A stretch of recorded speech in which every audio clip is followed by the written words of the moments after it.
and live. Ruth, I'm so happy to have this conversation with you. I'm in Brighton, UK. Where are you now? New York City area. All right. What's the situation in New York in this moment? Are you in lockdown or not? We haven't had the kind of strict lockdowns that there have been some places in Europe. Now they forbid eating indoors. So they have in New York City, all the places have like these outdoor sheds in a way where people are eating. Right. And, in New York City, where I am, there's mostly mask wearing. So it's okay. I think elsewhere in the nation where people don't want to wear masks, it's a lot more difficult. Got it. I don't know. I'm a little bit confused now because I'm in the third lockdown in UK, and I have this weird dichotomy in my head because I'm Italian, and so I have a strong feeling of the Italian situation, but I live here, and. Yeah. And I was expecting like a different way of dealing with COVID, more, British, professional, we manage things. And it was a very Italian way of dealing with COVID. It was really confusing. They closed, they opened, and they say, let's go to the restaurant. We give you 50% off if you go to a restaurant. Everyone went to the restaurant in August. Big spike in COVID. So it's a very strange historical moment. You should put some new books about it in the future. Yeah, no, and it's really hard. My mother is almost 90 and she lives in the UK in a village in Cheshire. And she's very confused because exactly what you said, there's this, switches in policy.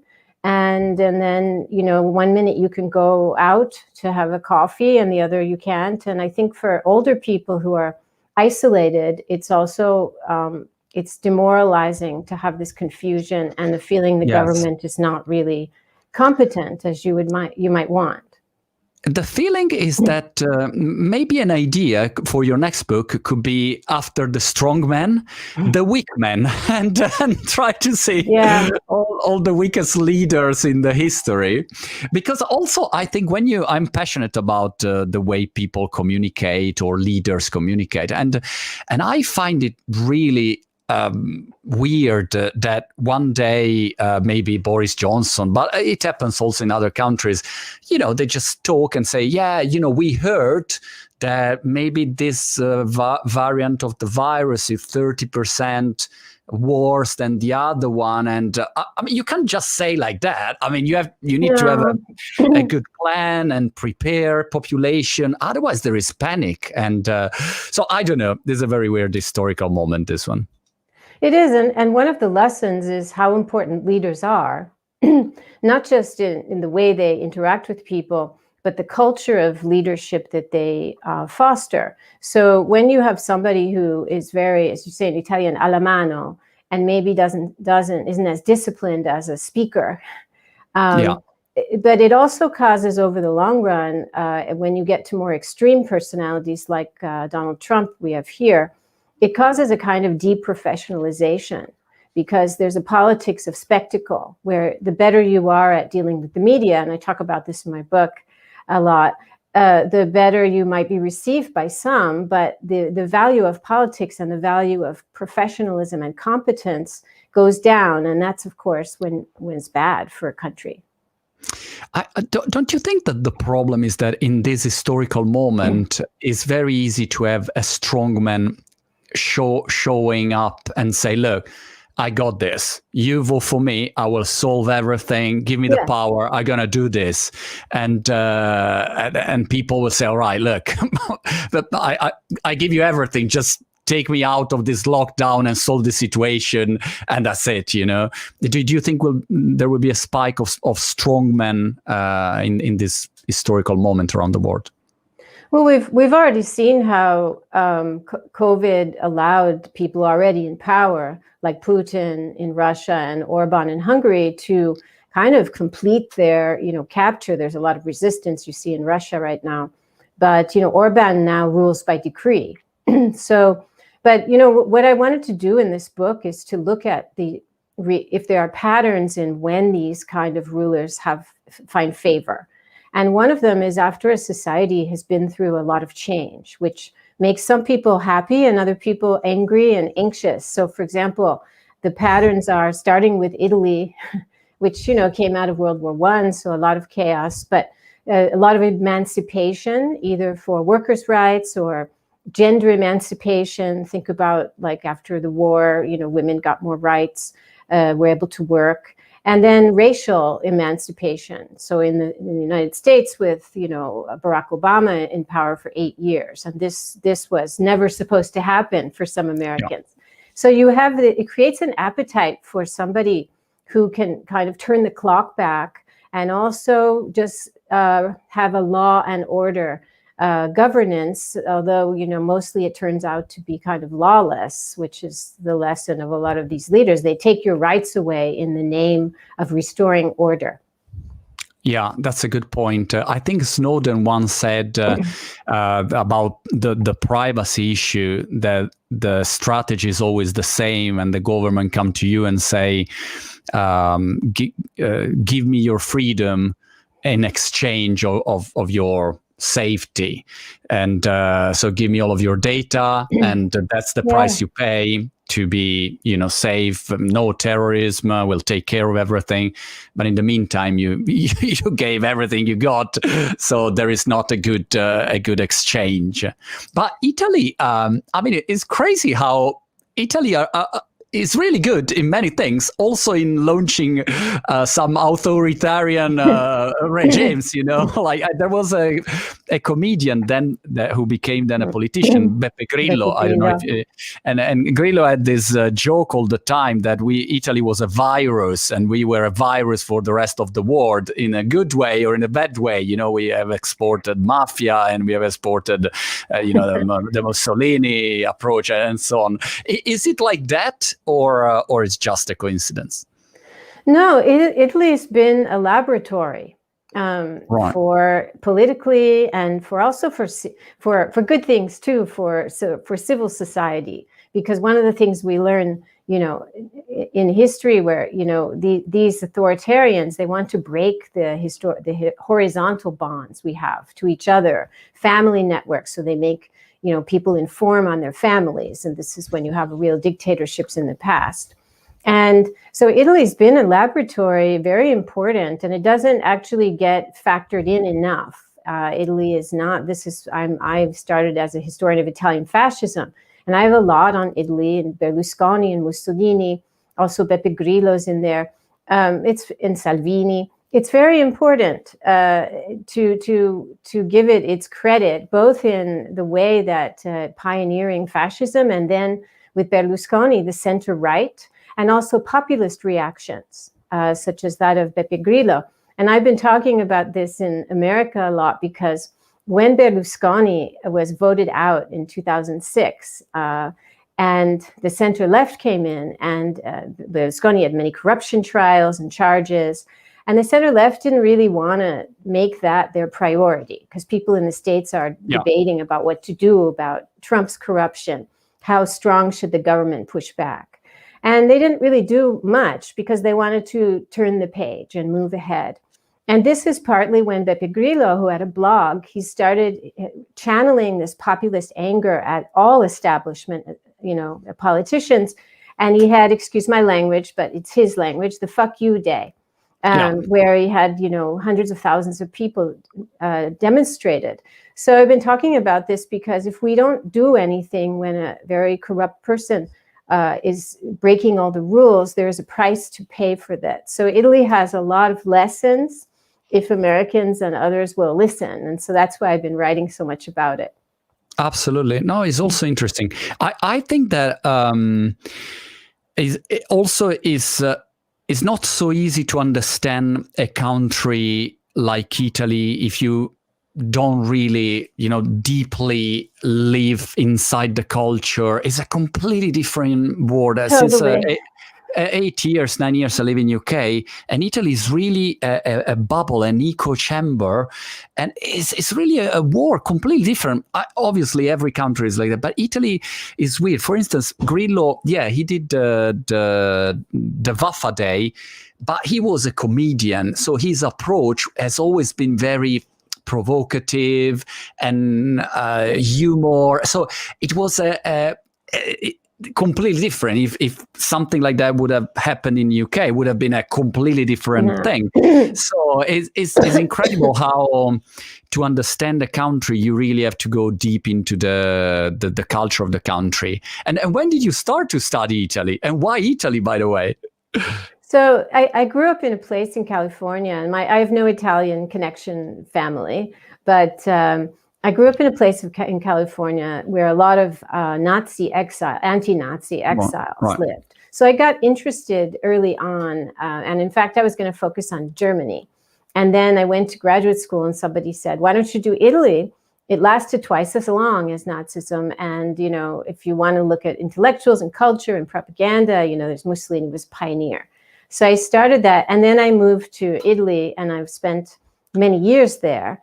And so I was including the years when Berlusconi first came to power and normalized the far right. And this really affected me because I was a student of fascism, and I saw how Berlusconi was saying Mussolini never killed anyone, and you had Fini, Gianfranco Fini, the head of the National Alliance, who was very careful to dress in business suits and aviator frames. So he looked like I used to call him a fascist yuppie, a fuppy. Right. With the old language of yuppie. And so I lived through this, and it really affected my work to not only to write about what happened, but the memory of it. And what are these historical periods when there's a lot of desire for this kind of leadership, but it means you have to whitewash the memory of the bad things they did. And we're seeing this today in the world. And that's another reason I wrote Strongmen, which is also, you see Putin, who's putting statues up to Stalin, but then sending historians who write about the wrong things about Stalin into prison. So I felt like it's time to really look at, in some of the book is difficult to read. I talk about torture and other things that are not nice, but it's part of getting the record straight about this kind of destructive leadership. Yeah. Italy is interesting the way sort of in Italy, few things that happen in US with Trump, I knew it before. Not because I'm a genius or I'm an historian or I do research like you and I know the facts, but just I lived it on my skin like all the Italians. Yes. And so in advance what will happen if they find something about abuses or girls. You already know they will say, I don't know, or jokes and everything is. You arrive in a situation. I would like you to explain this. You arrive in a situation that no matter what he does, his fans are still with him, and the media are the buddies, and is all conspiracy, and the left is the bad guys, and will save the world, and everyone stay again with Berlusconi or Trump. Yeah. But so you think, what else have to happen? I mean, what else does the man have to do? So why is that? Yeah. Yeah, in the States, you say the Teflon, that nothing sticks to them. And this, of course, Berlusconi had this. No matter what he did, people stayed loyal to him. And I write it, he's a lot in my book because of this. So one of the things that's very important is the personality cult. And I have a lot about personality cults in my book. And so when I saw Trump in 2015, he started having the rallies and the loyalty oath, and getting people to bond with him and speaking the language of emotion, saying to people he loved them. Berlusconi had even wrote a book about amore, everything was about love and about, how he would He told them, I'm making myself beautiful for, bello for you with facelifts. So they seem very open and transparent. But of course, they're the most savvy, manipulative people. They know how to use the media. So one thing I discover is many of these guys who had success had been in mass communications. So Mussolini was a journalist, but also Mobutu, who of the Congo. Right. He was very charming and very cruel, of course, but he really knew what he was doing. And Hitler he wasn't a professional journalist, but he wrote a lot. And Hitler practiced in front of the mirror all of his gestures, and he took hypnotism lessons and he took voice lessons. So these guys are like, they're actors, they're showmen, but it's a serious thing. It can seem superficial if you say it like that, but they know how to be whatever the culture needs them to be at that moment in time. And so they also can be different things to different people. So Mussolini used to say, A to somebody in the morning, and then in the afternoon, he would say exactly the opposite. But the glue of all of this contradiction is his personality. And so they will use their body very effectively. They know how to be on camera. They know how to seem authentic. So they all have like a direct communications channel. That's just them and the people. So Mussolini had newsreels. Hitler also, he had radio. Trump had Twitter. Very, very skilled before he got kicked off. So these are the patterns. Yeah. But once the personality cult like gels and consolidates and people are loyal to him and the bond is there, no matter what they do or say, the bond doesn't break, which is pretty incredible. Yeah. There is one comment that is from Hughes. Look, I'll put it here. Hughes Depayens. I don't know if it's the right way to Depayens. I don't know. Sorry, Hughes. He say, I'm sorry, but you guys need to make a distinction. Say Berlusconi is a bad guy, not just morally despicable. Trump is not someone involved with mafia or bonding with far-right parties. So there is a huge difference, but you cannot make them all the same. That's an interesting point. So let's go deeper into the strongman types, because one thing is saying Putin, and one thing is probably saying Berlusconi or Salvini. I mean, there are different levels, totally, I think. Totally different. What are the main difference that you see, apart from the legal and illegal things that a strongman will do? So, but first of all, to respond to the comment, Trump has decades, it's documented, of connections to the mafia, different mafias. American, Italian-American mafia, Russian mafia. This is all documented very well. And also he has normalized far-right parties, the militias, the neo-Nazis in Charlottesville. He told them they were very fine people. This is all part of, this is similar. But the book is a historical book. And so it's not a comparison. In fact, I will not call Trump a fascist because it's not historically accurate to do that. He uses techniques that, Mussolini started, but he's not a fascist. So you have the age of fascism, you have the age of military coups. And this was 20th century where you have dictatorships, like a one-party state, no press, free press. And today things work differently. And Berlusconi pioneered this. He didn't wreck democracy, right? He left, obviously, Italy had a functioning democracy, was voted out, and then was asked to resign in 2011. But you do have authoritarian playbook that they all use. And it's corruption, it's machismo, it's propaganda, it's violence, and the myth of national greatness. So everyone does it in a different way. Putin is far more repressive than Orban, for example, in Hungary. Orban now rules by decree, but he hasn't had to use much violence. Putin poisons people, Putin sends people to jail. So everybody does things differently depending on the histories of their countries too. A lot of these repressive things Putin does were from communism, and he was in the KGB, right? Yeah. So the point isn't to say everybody's the same, because that's stupid. That doesn't teach us anything. But the point is to show how they all use the same techniques. They have a different outcome, but we can learn from these techniques because there is a playbook that repeats over 100 years. One thing, Ruth, I would like your opinion about is this one. I've been in China 3 years ago, or something like that, and I had this strange feeling. On one side, obviously, I'm an entrepreneur. I am free, like properly. I don't like if, I don't know, someone say to me, move this like that. I want to do it by myself. I'm that kind of person. So I'm not really good into an authoritarian regime, definitely. Right. So on the other side, I've been to China and I've been there for 3 weeks. And, after a couple of weeks, I thought, well, I was in Shanghai, was very safe, very well organized. And I thought, you know what? It's not too bad. Like this thing of having a president that decide everything and you go in jail, you disappear, you don't make the road dirty or Right. you'll disappear.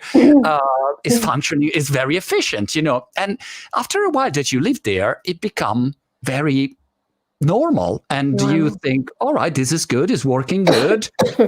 If I behave in a good way and I'm not a bad person, I will have a good life. So it's that kind of how can we say, it's very attractive, I think. This if the authoritarian regime is played in a modern way, you feel like you can do stuff in a more efficient way, and if you play according to the rules. Obviously, you lose completely your freedom, but this is a little distinction. But what do you think about that? Yeah, no, I'm glad you mentioned this, because I call this the myth of authoritarian efficiency, that it's a productive form of government, that there are no strikes, there are no disruptions, the trains run on time. This was Mussolini's. And of course, what makes this possible, jailing opponents, having everybody have self-censorship. And this is because it becomes normalized, and these states hold out the advantages for those who are, in Italian you say inquadrati, in their line, in their lanes, and they don't say things or do things. And so they offer the benefits to the included, and show you very clearly what happens if you're the excluded. But one of the things that this covers up is the history of destruction, including of business. And this isn't known enough, that, authoritarians go after business people, starting with the fascists who seize the assets of political enemies, then Jews as well, but many other people. And up to our own day, where, Erdogan in Turkey has seized $32 billion worth of assets from business people, including small business people who had, worked for decades in family businesses. And so the state becomes like a predator. And this reaches its culmination in Putin's Russia, where you have a kleptocracy. But we don't hear enough about the tens of thousands, and I had to triple check this when I read it because I thought it couldn't be right. Tens of thousands of business people have been jailed or had their assets, preyed upon and seized by the Russian state under Putin. He's been there 20 years. So right. Is it really good for business?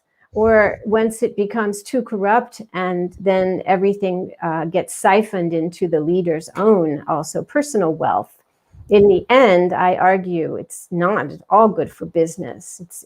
That's what we go back to the deprofessionalization. It actually, over the long run, it can take your initiative away because you don't have rights. So China's not in my book because I wanted to feature people who wrecked democracy. So I don't actually have communists in the book because they inherited a system that was already closed, let's say.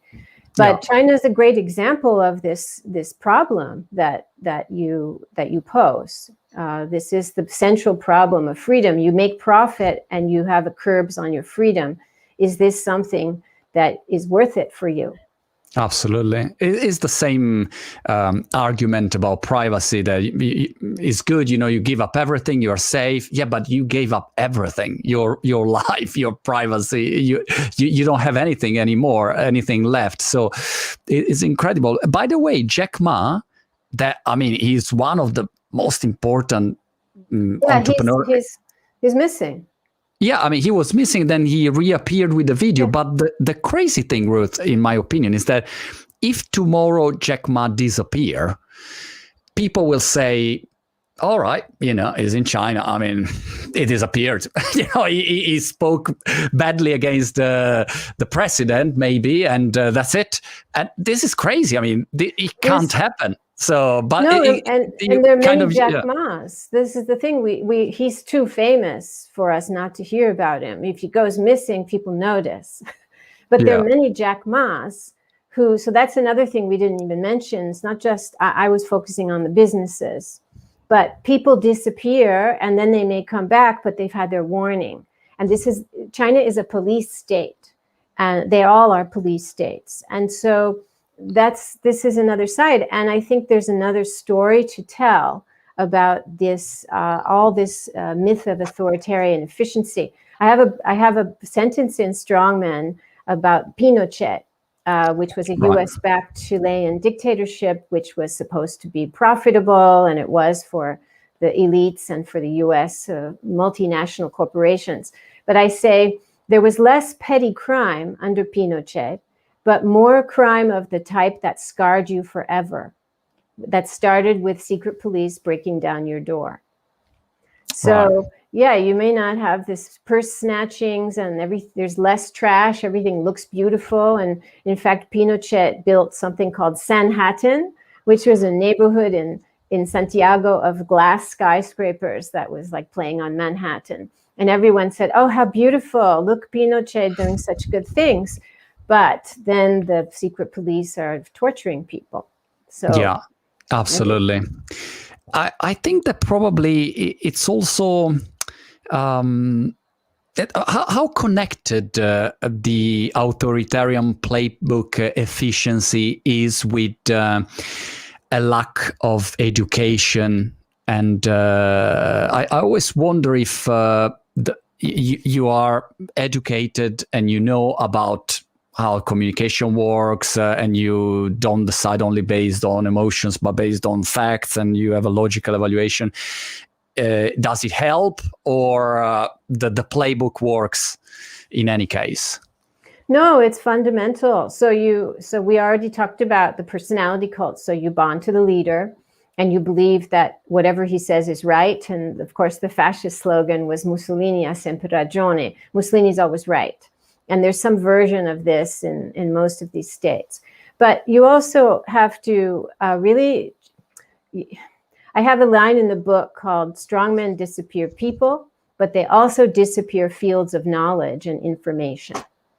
And nowadays with social media, it's very pernicious because, for example, if you interfere with search engines like Google, or you can ban, we know that they ban platforms periodically during periods of protest. Putin and Erdogan and others will ban platforms. And of course, social media is huge in its own way in China. But the search engines and the database that you as a consumer of knowledge are drawing from is already censored. And after generations or years, you don't know. So you don't know if it lasts long enough, what you're even missing. And then you become like a creature in a habitat, in a cage of sorts, and you're not even knowing unless you travel a lot. So that's part of it too. That's the scariest part, that you don't realize anymore that you're working with a limited view of database of information. You are Neo in Matrix, basically, and you... Yes, exactly. Something like that. There is it's sort of like you are in this matrix, and sometimes you have the feeling that there is something wrong, and you say, well, what is it? Do I have all the information about this topic, or maybe not? On the other side, the problem is that we are bombarded with conspiracy theories of any kind, and this also create more confusion, and then you have people that goes on another extreme, and so it's a very difficult time to navigate. There is one question, a lot of questions, by the way, in the chat. I'll just grab one. Antonio here is asking. Valerio, Professor Ben. Professor, could you tell your opinion about Boris Johnson and the Brexiters? I'm also curious about Bojo. Ruth, what do you think? What's the situation with Boris Johnson? Yeah, I think, I'm not an expert on British politics, so I'll just say a little, but this is when I talked at the beginning about this kind of politics of personality. He's very much goes with this veneer of kind of aristocracy and fancy knowledge, but then one of the things he represents the most is this false populism, this idea that you're anti-globalist, which Brexit is those who liked Brexit were very much about this, when in fact that whole political class is depending on global finance, they're complete globalists, and Trump is like this too. Trump was a mechanism of global finance, getting all this money from the Russians, from Deutsche Bank and Steve Bannon, all of this new right and populism. This is one of the biggest hypocrisies. And then we see now with the results of Brexit, not to personalize things, but my mother, who's been, again, she's almost 90, she lives in Cheshire, in area of England, and she's become kind of radicalized she used to be a Sky News conservative, and now she watches RT, which is Russia Today, and she's become much more right-wing, and she was a convinced pro-Brexit. And now she says, I'm so sorry, I was misled by Boris Johnson. It wasn't a good thing. So he managed to prevail through the force of his rhetoric and personality. And I think now we're seeing that it was not in the nation's perhaps best interest to do so. So he falls into this kind of faux populist hypocrite in my book. Got it. I wonder what will happen now in Italy. I think today, by the way, Conte resigned. So I think Italy is without a government, probably, or not. I don't know. I was following until a couple of hours ago. And in Italy, the situation can change any second now. I'll tell you. All right. Yeah. Conte resigned. And Salvini and Meloni say no to the Conte again. And so they will try to understand now. I think there are consultations and they'll try to understand. Do you think in Italy there is maybe a moment now, a space for like a strong man that take control, or what's your prediction based on Italian history? Yeah, so toward the end of the book, when I talk about Berlusconi having to finally end in 2011, he had to resign. Ruth, sorry to interrupt you. Maybe Berlusconi will come back. I mean, in Italy, you never know. Maybe Silvio will be the next president. I mean, I wouldn't absolutely say that it's impossible. Yeah, he was, maybe people forgot, when he had to leave in 2011, he was banned from running for office. But this was the crazy thing. His party in the next elections in 2013 almost won. It only lost by less than 1% to the center left. So his myth continued. But when I'm concluding my speaking about Berlusconi in the book, I do mention that in one way he was not suited to go into the future, and that was he was a maestro, a master of TV and personality cult, but he didn't understand the internet. He wasn't able to. But who does? Salvini. So Salvini has every attribute of the strongman. Using your body in a charismatic way, where he's, he poses with a bathing suit and the cross on. Then he's tutto autarchico. He's about autarchic. You only eat and drink Italian things. And yet he's connected to all of this European populace. He's being mentored. He was mentored by Orban, by Putin. So he's a good candidate. And I have to say the Italian center-left and even five-star movement have been very vigilant in not letting him enter the government again. Right. Because this is, and now with the Brothers of Italy and Giorgia Meloni, who's a very interesting figure, because I think that I say at the end of Strongman that because there's no women leaders in the book, and there's reasons for this, but that in the future we will have an authoritarian leaning state led by a woman, because women are very important in the far right today. Right. And Giorgia Meloni is one of them. So there is definitely a threat there. And coronavirus, again, makes, for more economic hardship, more uncertainty, and this makes people more attracted to a Salvini-like figure who is the strong, and he puts on the uniforms of the law enforcement, and he's openly racist. He's there in the end of the book as a future threat. Got it. Do you think, Ruth, that this is just I don't know how you say in English, the fate of humankind? I mean, we as humans, we will just keep having these cycles and these strong men or strong women, and that's it, because it's just the way we are wired as a species, and we need from time to time to believe in someone that has the magic wand and solve all of our problems, or we'll evolve to a point where it will be just a memory of the past. Yeah, that's a great question. And of course, you could argue that because over and over, you really have to have the right conditions, though, for these people to succeed. It has to be this, again, this rapid change. It has to be, and social media makes all these conditions more dangerous, because propaganda works on repetition and saturation. And now we also have conspiracy theories. And this is a big difference. I say in the book that Mussolini, in 1939, he banned the use of question marks in newspaper headlines, because you have to lock down the meaning, right? Wow. Yeah, it's interesting. And he was like Mr. Editor-in-Chief of Italy. He was very attentive to everything with the press. So he didn't want any uncertainty. But Putin, and Trump, and it's all about uncertainty. And people get exhausted trying to figure out the truth. And this builds an appetite for someone who says, like Trump, I can fix it. I am your voice. You don't even have to think or speak. I will do it for you. And that's like classic authoritarianism.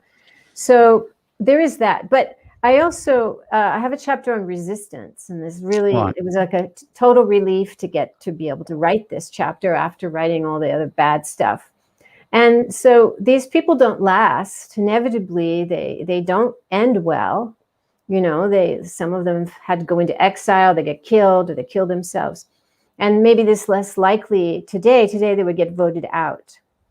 So Berlusconi was a pioneer there too. Right. But there's a huge, reaction people have all over the world that doesn't change to, and even in a pandemic, look what's gone on in Russia, look what's gone on in Hong Kong. And this is very inspiring, that people will risk their lives, they'll risk their health because they care about freedom.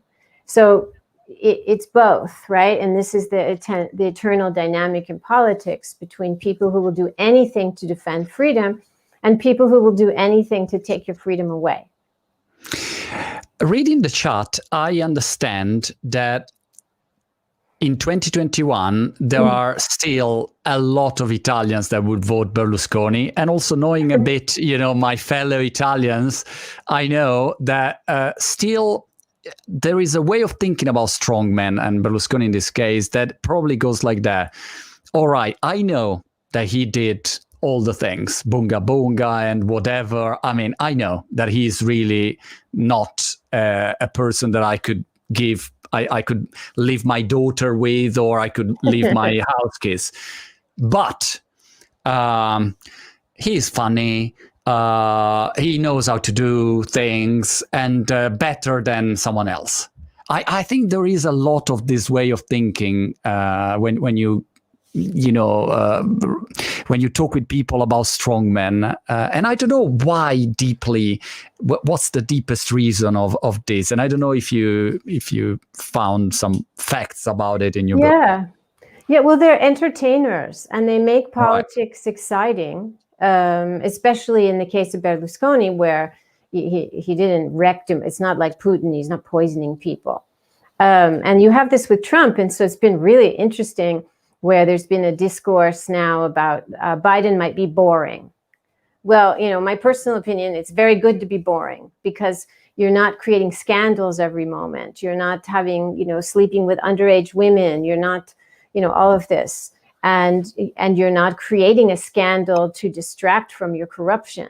This was what Berlusconi and Bolsonaro is expert in this. Duterte, these new leaders are very expert in creating crises and creating scandals to cover up, and so that the media attention and the public's attention, the memes, all the social media circulations, they go where the leader needs them to go, and they stay away from the other things. And so look at this, what's going on in Russia today with Navalny, who has exposed Putin's corruption. And Putin is used to being able to control the media discourse. And so here comes Navalny back and talks about his palace and shows pictures and makes a video. So this is a crisis. And the only response that the strongman has is violence.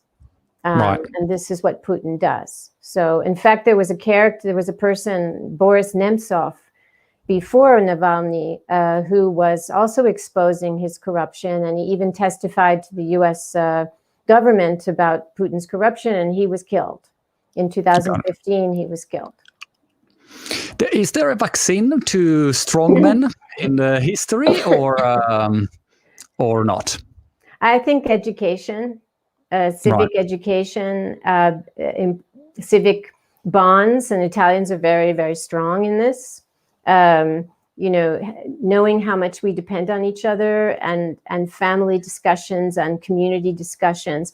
I also think that faith is important. It could be religious faith, even though religious institutions have always backed the strongmen in their countries, and they make these deals, right?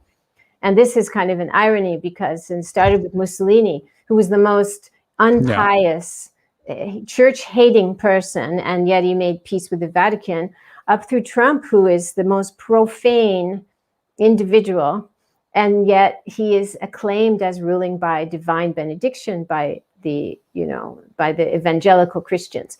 But I think that faith, it could be civic, secular faith, and this Italian society is very full of this, a faith in, it's not even patriotism, it's just a faith in ethics, community ethics. And this can be used effectively if there's enough energy invested in it, as well as for others' religious faith, doing what is right. I wonder, Ruth, and final topic, and then I'll let you go. And thank you for this conversation, very inspiring.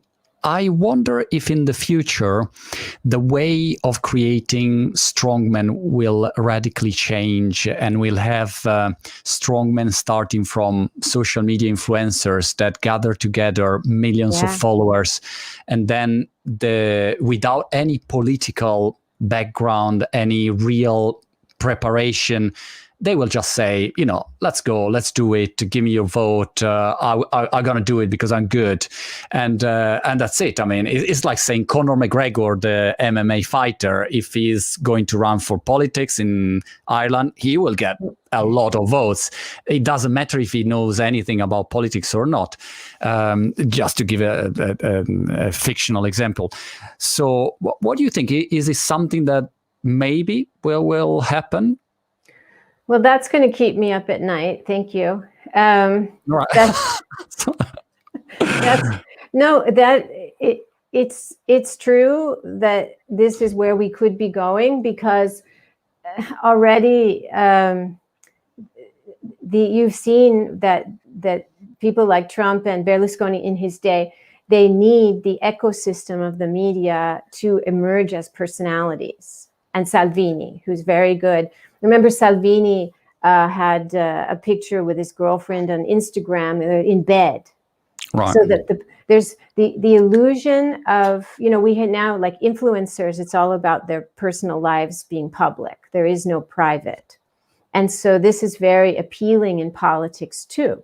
And so, yes, this could happen. I don't know. They would get a certain point down the road, and then they would have to affiliate with a party. But this is also what Mussolini did. He had a movement, and then it became an official party because he needed to get a party to run for office. Yeah, we could be headed in this direction.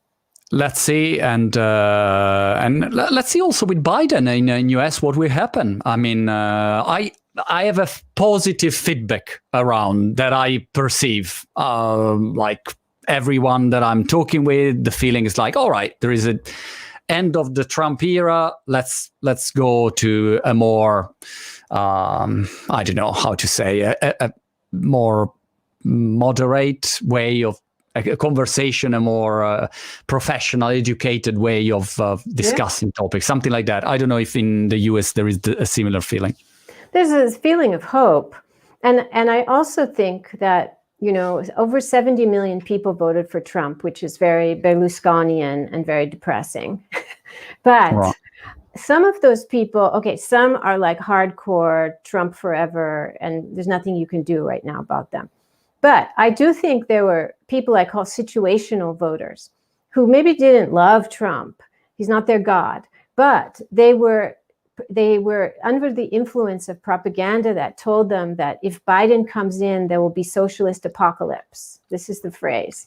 And I think that maybe it takes 6 or 9 months, or maybe until we have the 2022 midterm elections. But when they see that socialist apocalypse is not coming, because it's not, then maybe they'll be more persuadable, especially if this government is more competent with coronavirus and economic relief, and they start to see real improvement in their lives. So I'm hopeful on that. I am an optimist by human nature, which helps me to write about these horrible people. Yeah, I imagine. But I am hopeful with that. I was curious, Ruth, also in chat, they asked me, what's your media diet? What are your best source of information to have a way of seeing the world that is right and competent and explore all the facts around what happened? Do you have any suggestions for us? No, it will probably be horrible to people what I do. So I don't. I have cable TV, but I don't watch TV news ever. I get most of my. I use Twitter as a clearinghouse for news, and I read the Washington Post. I read some major foreign papers, but I make sure that I have a big variety of voices on my Twitter. And so I get internationally also. I can read several languages, so that helps. So it sounds a little bit haphazard, but that's what I do. And it works for me. But I don't watch much TV news. Okay. Got it. Not even some Netflix television series or something that is... No, entertainment for sure. No, I'm watching Netflix all the time. There is, sorry, Ruth, there is a very interesting documentary about Berlusconi on Netflix that I watched recently. Okay, I'll check it out. Yeah. No, I thought you meant news. I was only talking about my news diet. No, I'm watching Netflix all the time. When I'm done with the day. Is it anything cool that you watched recently? I watched The Queen's Gambit. That was fantastic recently. I don't know what you watched. I watched The Queen's Gambit. I also been watching like the Spanish language shows like La Monarca, these crime shows. I also like the Norwegian show like Occupied, this kind of the Nordic crime. I like these. I'm watching Blacklist. Yes, something I don't like to. The one thing I don't ever watch historical Right. fiction, because even though they're really good, sometimes it feels like work to me.